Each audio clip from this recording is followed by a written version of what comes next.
Good morning students. आज के lecture में हम लोग स्टार्ट करने वाले हैं class 12 CBSE board lesson number 2।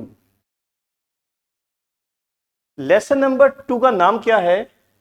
Change in profit sharing ratio. मान लेते हैं पार्टनरशिप फर्म में पार्टनर्स कितने हैं? 5। ये जो पांचों पार्टनर्स हैं इनका जो प्रॉफिट शेयरिंग रेशियो है वो क्या हो रहा है? चेंज हो रहा है।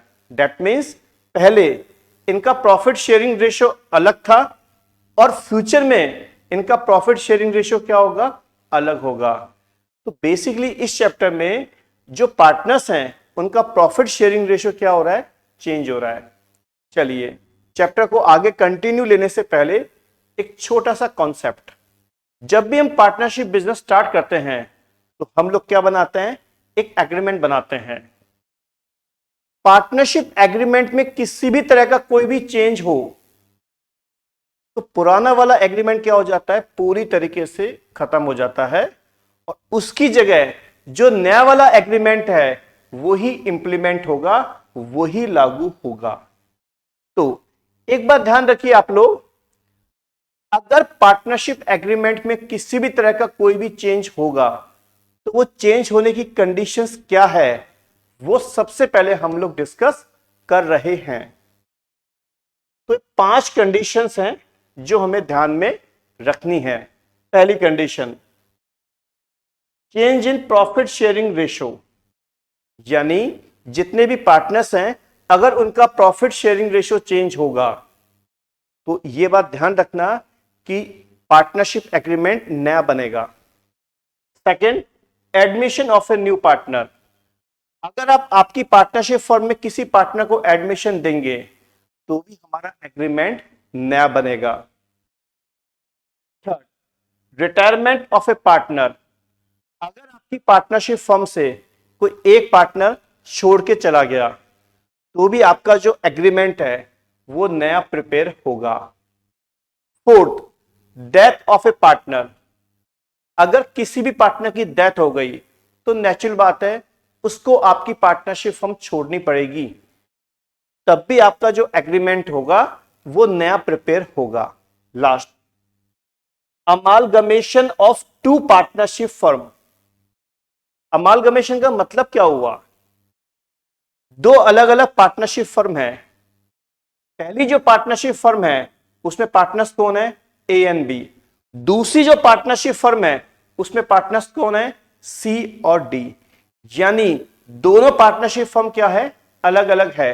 अब वो दोनों पार्टनरशिप फर्म क्या हो गई? ज्वाइंट हो गई, मिल गई, मर्ज हो गई। तो इसी को हम क्या बोलेंगे? Amalgamation of A partnership firm. यानी अब इन दो की जगह एक ही पार्टनरशिप फर्म बची जिसमें पार्टनर्स कितने हो गए? 4, ए, बी, सी एंड डी। ये जो हमने जो पांचों कंडीशंस अभी डिस्कस की, बेसिकली इसके अंदर है क्या कि जो पुराना वाला जो एग्रीमेंट है वो बंद हो जाएगा और उसकी जगह जो नया एग्रीमेंट है वो इंप्लीमेंट होगा, लागू होगा। चैप्टर नंबर 2 जो है वो पूरा का पूरा चैप्टर हमारी फर्स्ट प्रॉब्लम पे बेस्ड है। तो इसी चीज को हमें डिटेल में डिस्कस करना है, change in profit sharing ratio को।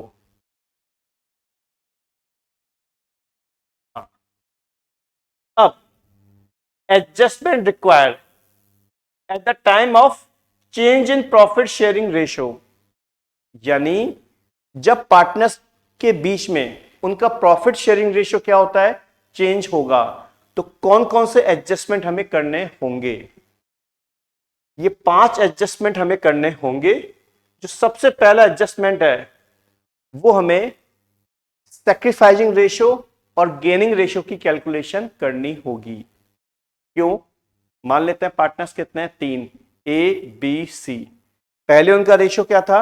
1:1:1। सपोज अब इनका रेशियो कितना हो गया? 3:2:1।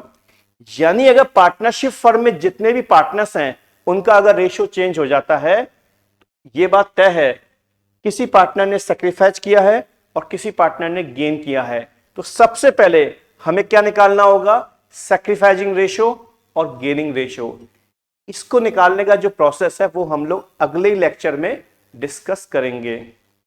नेक्स्ट, अकाउंटिंग फॉर गुडविल, इसके बाद में हम लोग गुडविल की अकाउंटिंग करेंगे। आपको ध्यान होगा गुडविल क्या होती है, इनटेंजिबल असेट्स। गुडविल आपकी अमूर्त संपत्ति है जिसको ना तो आप देख सकते हो ना उसको टच कर सकते हो, केवल फील कर सकते हो।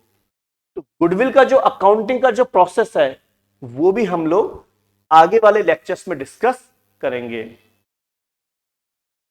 Accounting treatment of reserves and accumulated profit, that means balance sheet में जो भी प्रॉफिट हैं या बैलेंस शीट में जो भी रिजर्व हैं उसका भी हमें एडजस्टमेंट करना होगा। एडजस्टमेंट करने का जो प्रोसेस है वो भी हम लोग अगले लेक्चर्स में डिस्कस करेंगे। Accounting for revaluation of assets and liabilities, revaluation का मतलब क्या हुआ, पार्टनरशिप फर्म में जितनी भी असेट्स है और जितनी भी लायबिलिटी है हम लोग ये देखेंगे पहले उनकी वैल्यू क्या है और अब उनकी वैल्यू क्या है। यानी एक साल पहले उनकी वैल्यू क्या थी और अब उनकी वैल्यू कितनी है। यानी असेट्स और लायबिलिटी की वैल्यू डिक्रीज हुई है या इंक्रीज हुई है। अगर असेट्स की वैल्यू इंक्रीज हुई है तो हमें प्रॉफिट होगा और उसे हम बुक्स में रिकॉर्ड करेंगे। असेट्स की वैल्यू अगर डिक्रीज हुई है तो हमें लॉस होगा। लायबिलिटी की वैल्यू इंक्रीज हुई है तो हमें लॉस होगा। लायबिलिटी की वैल्यू डिक्रीज हुई है तो हमें प्रॉफिट होगा। प्रॉफिट हो चाहे लॉस हो, उसका जो अकाउंटिंग ट्रीटमेंट है वो भी हम डिस्कस करेंगे इसी चैप्टर में।